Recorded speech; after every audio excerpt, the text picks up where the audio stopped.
Mummy जी एक बात बताओ, एक लड़की की शादी लड़के से होती है लेकिन कंट्रोल उसकी सास और नंद के हाथ में क्यों होता है उसका? अरे बहू, एक बेटा शादी के बाद अपनी माँ की उंगली नहीं छोड़ता ना तो उसकी पत्नी का हाथ छूट जाता है। एक पत्नी कम बोले, उसकी चुप्पी बहुत कुछ कह जाती है। पत्नी तो मम्मी जी सिर्फ एक घर चाहती है अपना।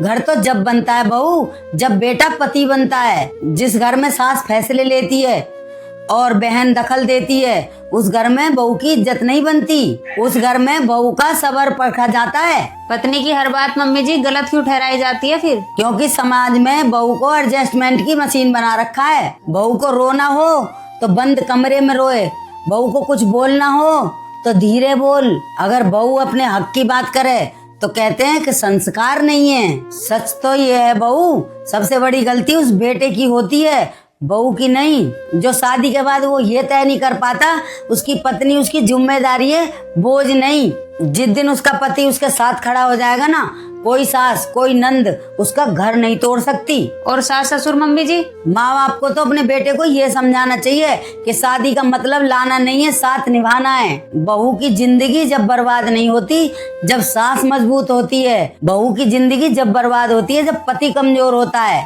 सही कह रही हो मम्मी जी, जिस दिन बेटा पति बन जाएगा उस दिन पत्नी की जिंदगी बर्बाद नहीं आबाद हो जाएगी। क्योंकि सास भी कभी बहू